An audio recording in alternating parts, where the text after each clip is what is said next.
I remember the cold above all else. How it slithered beneath my coat. How it gnawed at my fingers as I carried the carefully wrapped gifts to her doorstep. For hours on the road, a trunk full of presents and a quiet, fragile hope that maybe this year would feel different. When she opened the door, her laugh struck first, sharp, hollow, practiced. Then came the words, "This year's just for family." I stood there, stunned, blinking. She didn't hesitate. The door closed. Click. Just like that. No argument, no pleading. Just a door separating me from 4 years of sacrifice, echoing in silence. I stayed in the car for a long while before starting the engine. Snow fell thick and slow, coating the windshield. My breath fogged the glass. For a while I just stared. The mist, the cold, the reflection of a fool staring back at me. I'd been there for her through everything. When tuition was due, I covered it. When her husband's business teetered on collapse, I refinanced my own savings to keep it afloat. Every month, like clockwork, payments went out under my name, silent lifelines that held their world together. And she shut me out as if I were a stranger. 10 minutes later, my phone buzzed. A message from her husband. Why would he even show up? Accidental send, meant for her. I read it once, then twice. Loser. The word burned into me. My thumb hovered over the keyboard. I didn't reply. Instead, I smiled. Small at first, almost invisible, then deliberate, slow. Because in that moment, the fog in my chest lifted. They had assumed I was a fool. They'd forgotten who had built the safety net. That night, I drove home in silence. No music, just the tires slicing through snow. By the time I reached my apartment, it was past midnight. I poured a glass of whiskey, sat at my desk, and opened my laptop. Their names glowed in every corner of my accounts. Automatic payments, recurring transfers, insurance coverage, even the lease they lived under. Their comfort had been built on my trust. And now I was taking it back. The first move was simple. Cancel. Mortgage payments stopped. Car insurance suspended. Credit cards revoked. Streaming subscriptions terminated.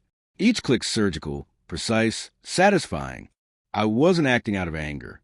I moved with purpose. By the time I finished, it was nearly 3 a.m. The screen showed 0 outgoing payments. Their world suddenly had no foundation. Silence replaced confrontation. Revenge doesn't always need an audience. Sometimes it's quieter and heavier that way. By sunrise, my phone vibrated relentlessly. 61 missed calls. Voicemails stacking up. Her voice trembling, desperate. And then a single message, "We need to talk." I didn't open it immediately. I made coffee first, black, strong, and sat by the window, watching the light crawl over the city. When I finally listened, her voice cracked. Tears fell. She said she didn't mean it, that her husband was drunk, that they hadn't realized how much they needed me. There was the truth hidden inside panic. Needed me, not loved me. Needed. I didn't respond that day, or the next. I watched from a distance as consequences unfolded. The car repossessed, utilities cut, a foreclosure notice slipped onto their door like a scarlet letter. They tried to reach me through family, mutual friends, even my office. I said nothing.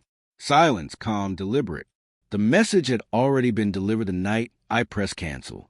Weeks later, she appeared at my apartment. Thinner, exhausted, red-rimmed eyes. She attempted a smile when I opened the door, but it faltered. "I made a mistake," she whispered.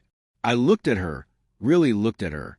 The sister who once called me her best friend, now trembling under her own choices. "No," I said softly. "You made a decision." She tried to speak, but I closed the door. Click. The same sound she had made that Christmas morning. Only this time, it didn't echo. It ended. Sometimes I think about that drive, the snow, the gifts, the silence. How easily people mistake kindness for weakness. How betrayal teaches clarity more than love ever could. They say revenge is best served cold. I disagree. Revenge is best served quietly, with steady hands and no witnesses. The sweetest part isn't watching them fall. It's the peace that follows. That night, With 61 missed calls glowing on my phone, I slept better than I ever had. Not a shred of regret in me.